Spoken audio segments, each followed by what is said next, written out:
Assalamualaikum warahmatullahi wabarakatuh. Hai semua, perkenalkan saya Ika Karimata Soleka dari Prodi Manajemen Keuangan Syariah kelas 4D. Di video kali ini saya akan memberikan sedikit penjelasan mengenai materi mata kuliah Pasar Modal Syariah untuk memenuhi tugas ujian tengah semester yang diberikan oleh Ibu dosen pengampu Ibu Ayu Wajan Fiari Adiba, SE SYMH. Nah, baik, di sini saya akan menjelaskan apa sih yang dipelajari dari mata kuliah Pasar Modal Syariah. Simak video ini baik-baik ya.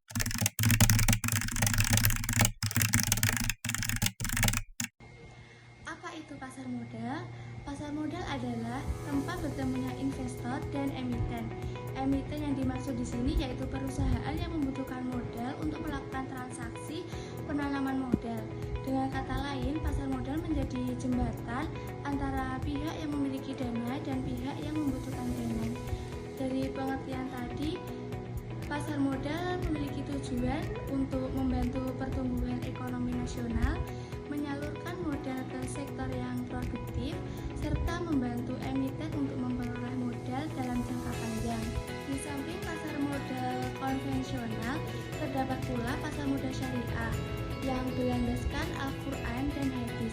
Berbeda dengan pasar konvensional yang hanya berfokus pada keuntungan, pasar modal syariah juga mengejar keberkahan dalam setiap transaksinya. Untuk mendukung transaksi syariah, terdapat beberapa instrumen penting, antara lain suku, yaitu surat berharga syariah yang digunakan sebagai bukti kepemilikan atas aset dasar.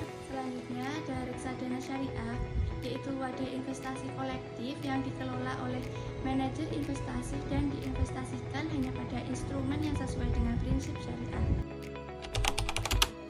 Agar investasi berjalan secara optimal, diperlukan perencanaan keuangan syariah.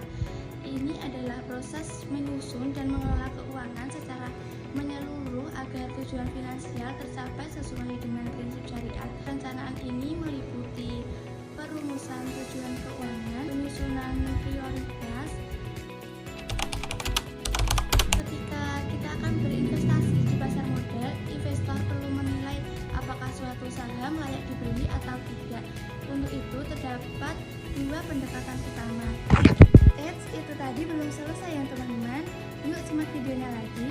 Investor perlu menilai apakah suatu saham layak untuk dibeli atau tidak. Terdapat dua pendekatan utama. Yang pertama, melakukan analisis fundamental. Apa sih itu? Yaitu menilai kinerja keuangan perusahaan melalui rasio seperti PER, ROA, dan DPR. Yang kedua ada analisis teknikal, yaitu menilai pola harga saham di masa lalu untuk memprediksi harga di masa depan. Sebelum saham bisa diperdagangkan secara publik, perusahaan harus menilai proses go publik melalui initial public offering atau IPO adalah proses perusahaan menjual sahamnya ke masyarakat untuk pertama kali. Setelah go public, efek perusahaan bisa diperdagangkan di pasar modal. Efek ini adalah surat berharga dan terbagi menjadi beberapa jenis. Yang pertama saham, yang kedua obligasi, dan yang ketiga reksadana. Agar perdagangan berjalan efisien dan aman, pasar modal melibatkan beberapa pihak. Yang pertama investor, pialang, bursa efek, dan lembaga clearing atau biasa disebut KPEI. Jadi pasar modal baik konvensional maupun syariah memiliki peran besar dalam mendukung pertumbuhan ekonomi dan menyediakan alternatif investasi. Dengan memahami instrumen dan mekanisme dan cara menganalisisnya, investor bisa mengambil keputusan yang lebih baik, adil, dan sesuai dengan prinsip keuangan syariah. Itu tadi sedikit penjelasan yang dapat saya berikan. Apabila ada kekurangan, saya mohon maaf. Wassalamualaikum warahmatullahi wabarakatuh.